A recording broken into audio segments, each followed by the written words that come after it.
Oh, come on! Get out of the way! Hey, Hickok 45 here. I train every day and remain vigilant so you could sleep at night. Got him.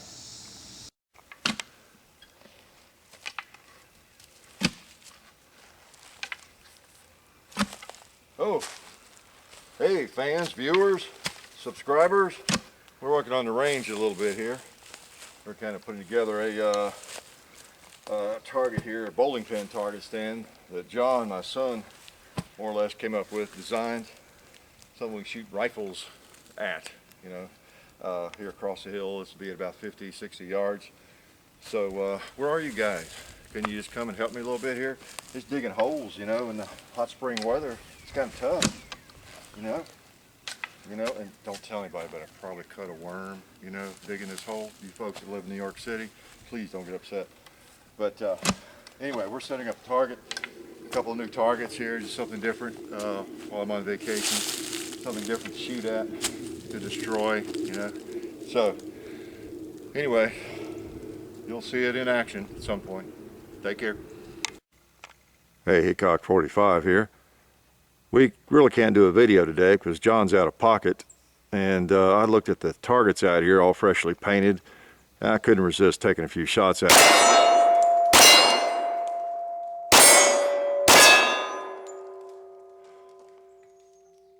Really bothers me when I see them freshly painted like this. So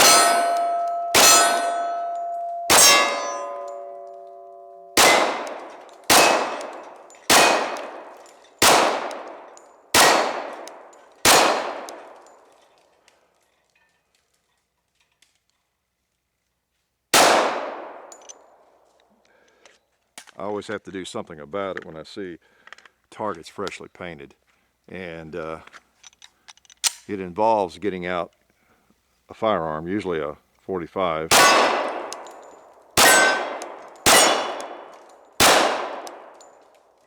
So I thought maybe you'd want to come with me since we can't do a video.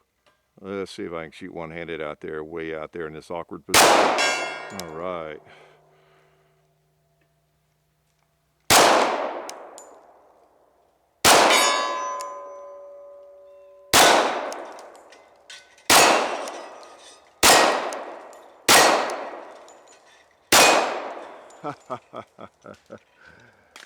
Yeah, I'm sorry we couldn't get the camera out and do a normal shooting video here today, but maybe some other time.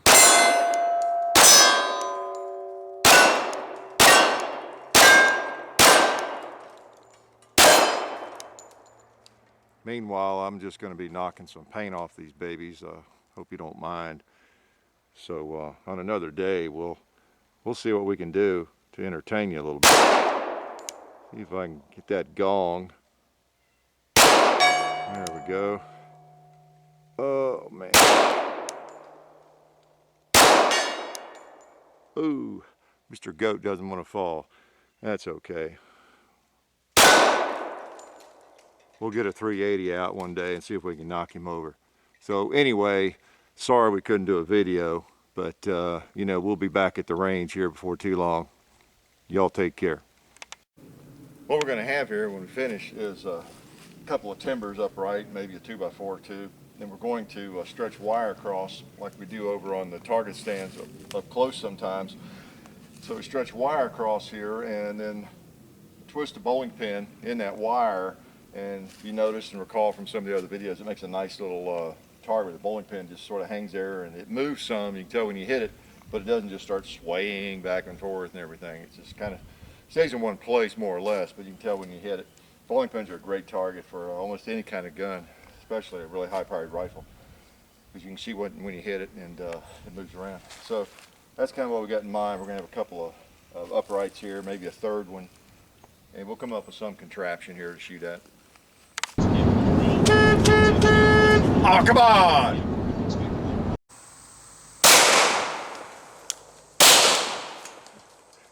Hey, Hickok here. We're going to do a close-up with the old Glock 22 Generation 4. Okay, let's clear it. This is the one you have seen fired quite a lot.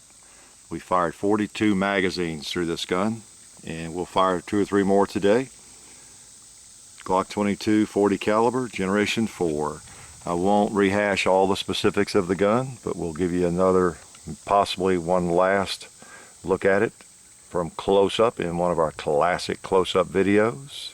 Remember the grips, the rough textured grip, the large magazine release, the backstrap system, just pointing out some of the differences. And while we're at it, I'll take the slide off one last time. And you may also go back to the first video with this gun if you want to remind yourself of the differences in the spring system and everything. Remember, it has a dual spring like the baby Glocks have and always have had. Different affair there, different setups, a different slide. You have to have a larger opening up front there for that, so the slides and springs are not interchangeable, as I think I've already talked about with the Generation 3 guns. Okay, we'll put the slide back on here, and we have fired again 42 magazines through this gun. We have not had a glitch, so we're still cranking. Let's put these little 180 grain bullets back in there and take just a couple of close shots while you look on. So you're right here with me.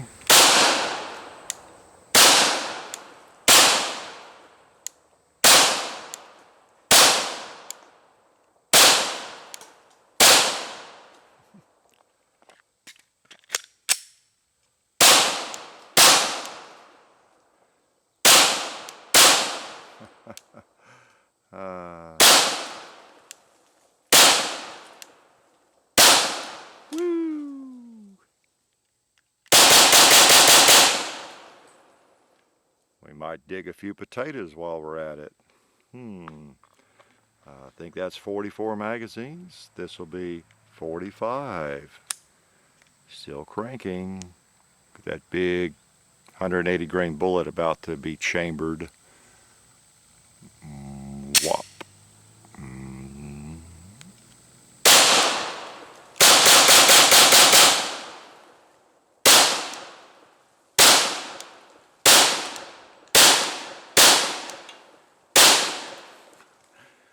That was a little hip shooting there.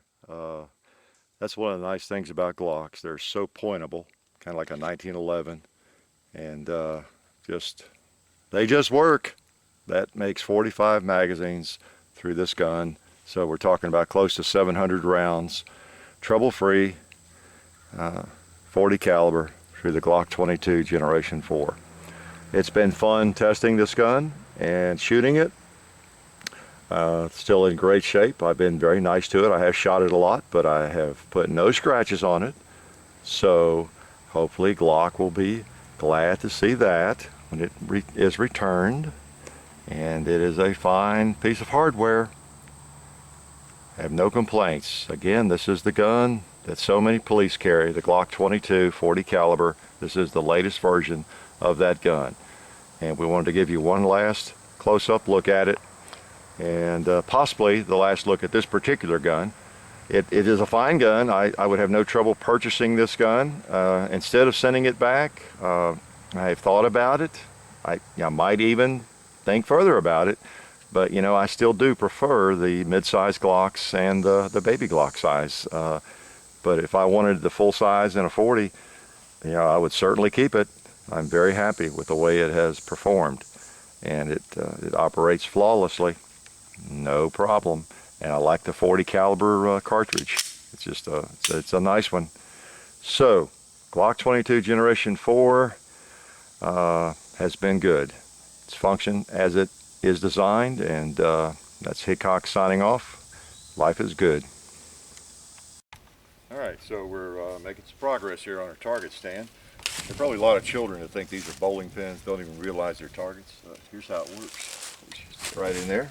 Y'all might want to do something like this. Those of you who have some land that I hear from. And twist them around. And that stays pretty well stationary. It just pops around when you hit it. It's a nice target. There we go. Alright. You can shoot for that little circle there. That one's ready to go. Not bad. And we'll put another one on there. Hey, Hickok 45 here. Just shooting my son's Remington 870 12 gauge a little bit.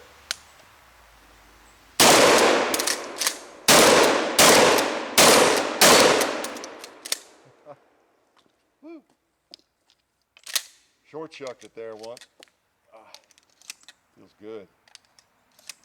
Nice old gun.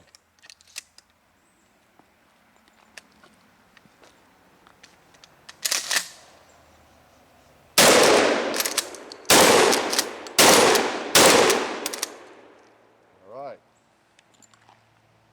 See that smoke. Nice gun. Hey, Hickok here again. Thought I'd do something a little different today. Brought some shotguns out. Get away from the handguns. All right. So what I have first is the old classic double barrel shotgun. And you probably have seen many of these. I know if you've ever seen a Western, you have. This is the double barrel. This one does not have external hammers. I have another one that does. I use in cowboy shooting as well as this one. But this one is more along the lines of the configuration you might have in your own closet, even if you're not into shooting in a big way or don't have a lot of firearms. Double barrel shotgun. Barrel on yours might be a little longer, but this is more or less the stagecoach length, right? And fun gun, fun gun. You can see it's empty. I'll let you look at the business end of those barrels and look right down those barrels and see that it's empty, okay? Pretty intimidating perspective there, isn't it? So this is a 12 gauge. So it's the old double barrel, and you might think in this age of all the high-tech black shotguns that fire 5, 6, 7, 8, 9 rounds that this would be pretty useless, but if you've ever fired one, owned one, you know it's not useless. It's anything but useless. But anyway, it's fun. So let's start out with this and take a few shots, okay? Double barrel, 12 gauge. Now you notice I have some jugs out here. We might shoot with something before we quit. Let's put a couple of rounds in and just blast a few here.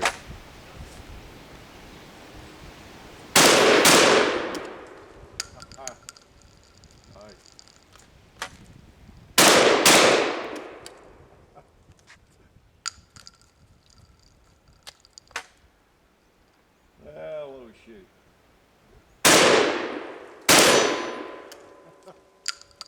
Do a couple more out.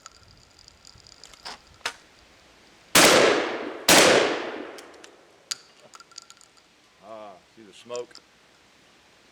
There's a little smoke rising from the muzzle. Double barrel shotgun.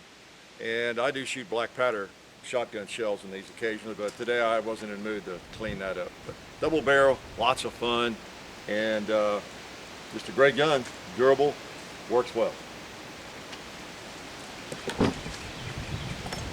That, of course, double barrel was popular all through the 1800s, I guess, and then up towards the end of the 1800s, Winchester came up with a lever action shotgun, and then a pump, actually too. That wasn't Winchester, but I forget who made that pump. Model 90. Well, I guess it was the Model 97. That pump shotgun. One gun I've never had. Probably the most popular pump shotgun is the Remington 870 of all time, I would guess. And this gun is widely used for hunting, police work, you name it. The pump shotgun. Now this particular model has been modified a little bit. I put a choke stock on it with extenders, as you can see, because of my my pull length and being as tall as I am, so it fits my shoulder much better. This gun is actually a Scattergun Technologies shotgun. They took the Remington 870 Magnum, and back in the, I guess, 90s, they were and 80s, were well known for taking an 870 and putting their patented rear ghost sight on it and front sight as well, and a few other minor modifications. They sold out a few years back to Wilson Combat, so these guns now are manufactured by Wilson Combat. I think they still make that same sight, which I really like. And other than that, it's a basic 870.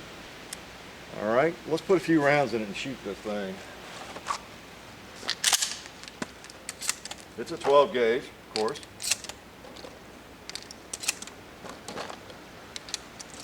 One thing we'll do with this gun and the next one maybe shoot some shot. This is number 7.5 inch or 7.5 shot, and then we'll put some slugs in. Try those.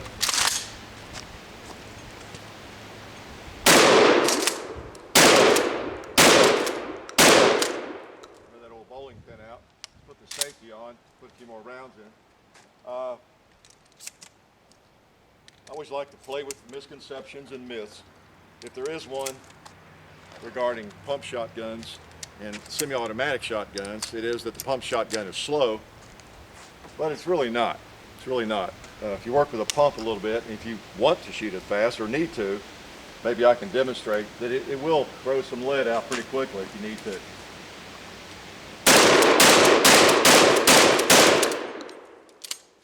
And you can actually hit something with it generally. But they cycle very quickly, and they're very reliable. They're kind of like an old revolver. You can pretty much count on them to work.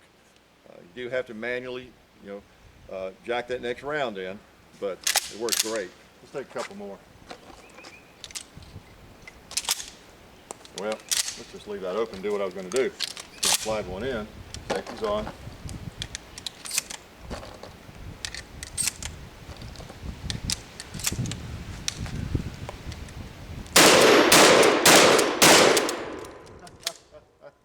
Lots of fun, lots of fun. Now what I'm doing is put a couple of slugs in. Let's see here. I've got some just plain old Foster slugs made by Winchester. Nothing exotic. Another misconception. I think we've got some more here. You can see just old Winchester slug. Nothing fancy. Now, I haven't shot these for a long time, but I know that they can be pretty accurate. This is a smoothbore shotgun. It's not a rifled barrel or anything. I'm going to see if I can knock something over there with it on the far hill. Now, let's just go to 80 yards to start with, see if come close to that gong. I'm not sure where to hold.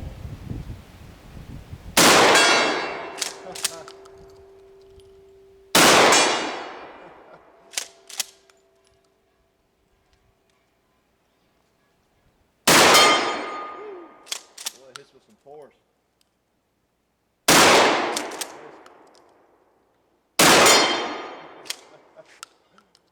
So what you have there is about a 75 caliber rifle with slugs in it. Very powerful. Nice old gun. So that's moving on up. Then around, I guess, the 50s. I'm not really a shotgun historian, but the semi-automatic shotguns became popular. This is a Benelli Super 90 I've had for 20 years now, and I used to use it in some shotgun competition, some IPSC stuff, playing around. I don't really hunt, so most of my guns, or all of them, are just toys. So let me throw a few in here. This is the kind of a different sort of animal, this Benelli. If you've ever had one, you know what I'm talking about, and the way it operates, the bolt and everything. But it's a semi-automatic shotgun. Whoops, I let it fall. All right. All right, she's ready to go. All right, let's pump a few places.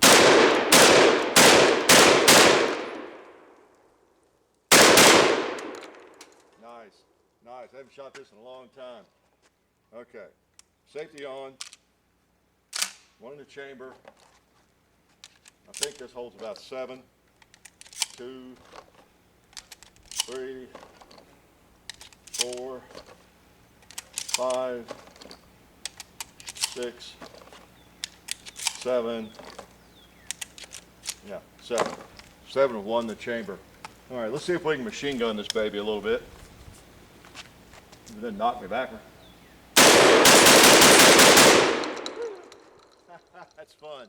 That's great for cleaning the steel plates too. Get a little mud on them. Cleans them right off. Now I've got some slugs I keep on the buttstock for this. I think we ought to use those on the water jugs here. Safety on.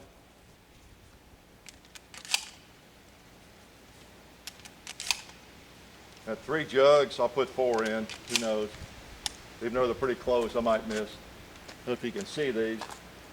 There's one on that barrel right there.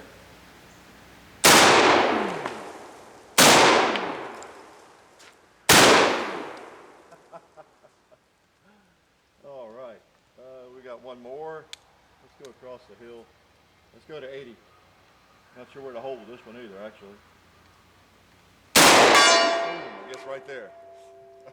So that's semi-automatic shotgun. They're a lot of fun.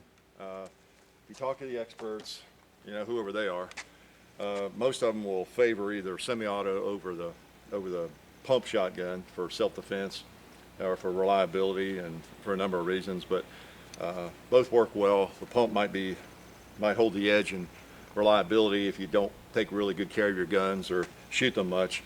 With semi-automatic, you want to make sure it's really clean, and you've shot it, and you know what ammo will function a bolt reliably, and that sort of thing. That's one thing. I remember when I bought this back in '89, that standard field loads wouldn't cycle the bolt, so that's when I started loading shotgun shells actually. But after it got broken in, a few years later, it's gotten now where it'll cycle anything, field load, light field loads, or hot loads, either one. But great shotgun. Don't I say that about all guns? But a lot of fun. We got to shoot another slug. Let's see. Yeah, we got a few more. Okay, these are the Foster slugs. Now the ones I pulled off there were the Brennicky, I believe they're called. They're a little more expensive. I just had some of those, so I shot them. Safety's on. And I better get my ears on. All right, so what we have here, ladies and gentlemen, is a 70 plus caliber rifle. Oh, let's go buffalo hunting.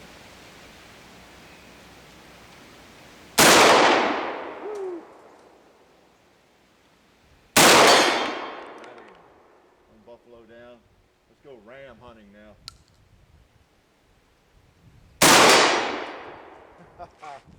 That knocks him down. That knocks them down. Okay, anyway, shotguns are lots of fun. I enjoy them. Don't shoot them that much. But I guess that should be classified under heavy lead. If it's not heavy lead there, I don't know what is. So we'll see you later with some other toys. Thanks for visiting the range today.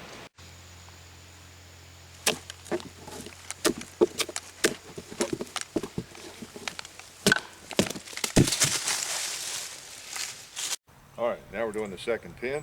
Notice this pin looks like a 45 slug under the skin there.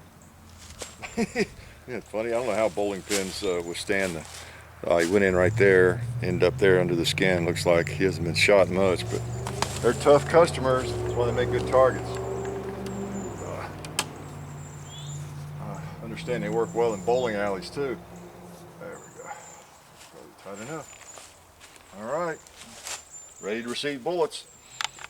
Hey, Cock 45 here. First time I've ever held or fired a Desert Eagle 44 Magnum. So I have not fired this gun. We're going to try it out with some of my hand loads here, see if they work. They're jacketed, but they're soft points. Hollow points, actually. All right, see if this thing works.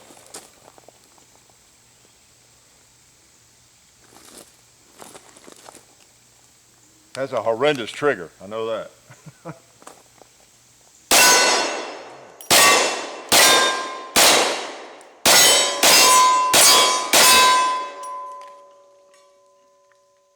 Not bad, not bad. I'll try it on the plates. I don't want to tear them up with 44 mag, but we'll try.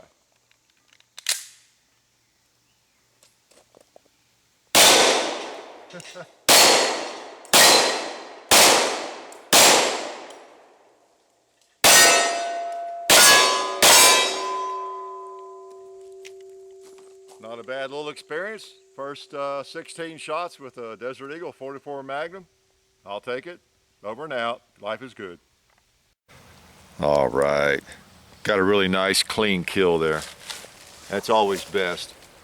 I really hate to see a tree suffer for very long. And this was a nice clean one. 4 shots, took it right down. 4 1-ounce slugs did the job. Not bad, not bad. Hey, folks out there in viewer land, we're still working on the range. We have put a hardened steel plate here amongst these tires over here so we can quit shooting at the softer steel. When we do shoot rifle rounds, hot rifle rounds at, you know, say between whatever, 20 and 100 yards, which is just so tempting that you just got to do it sometimes. But just to make sure we don't get anything back, we want everything going sideways and down and get into these tires. So we put a hardened steel plate, one of those hard Arnson steel plates, and we're going to paint it red for danger to distinguish it from the other targets. I don't know if we'll leave it red, but it's a good way to start. And we're going to get some more tires or whatever. We want to overdo the safety, you know how that goes. And there we go. So we're anxious to pelt that with the AK or the 223 a little bit, because we can get, that's at big gongs at about 80, so that's about 70. And if we get back up to the sidewalk, we can get it, you know, back up close to 100 yards if we want to. So yeah, that has a purpose. So anyway, we're just over here working on the range. Hey guys, I'm Rachel and this is my dad Steve Lee, and we're here today at the Hickok 45 compound, and we've been here all morning just writing this song for Hickok, about Hickok, and this is his son, Big John over here, who usually does the filming. Wave, Big John. There he is.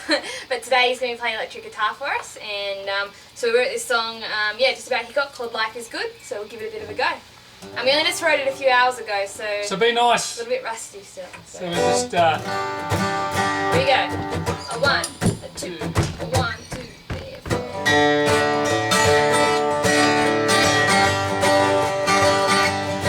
He's spending time with his favorite toys, just slinging lead and making noise. All the game down here is made of steel. Bullets fly and the targets fall, but the goats and pigs don't mind at all. Around here, the zombies are the only thing that's real. Life is good. She's playing more than he probably should. His compound's here in Nashville neighborhood, in the land of the free. Life is good. He's always shooting down in the woods. He wouldn't leave it if he could. Life is good.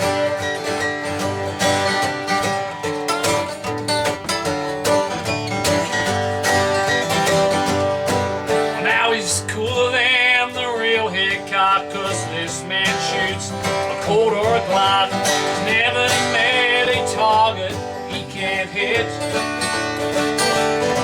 Yeah, he loves his liver and he loves his boat. He sent me order when a 45 Colt, but most of his hits are on the internet. His life is good. She's more than he probably should. His compound's here in Nashville neighborhood, in the land of the free. Life is good. He's always shooting down in the woods. He wouldn't leave it even if he could. His life is damn Big John.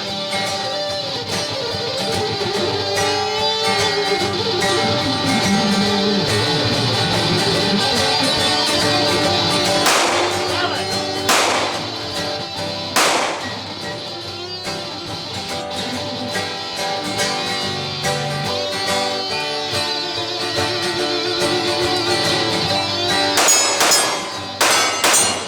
When you're down in Tennessee, where freedom is alive, you hear shots ring from the woods.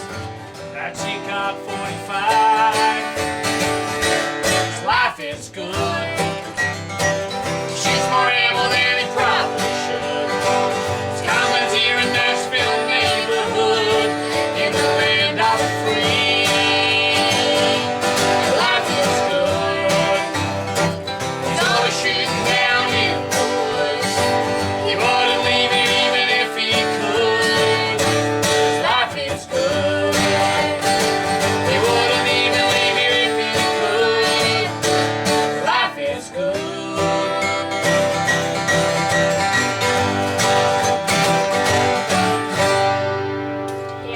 Hey, Hiccup! Save some of the ammo for us, maybe we'll come down for a shot. Yeah, come on down, shoot some. We're out of here.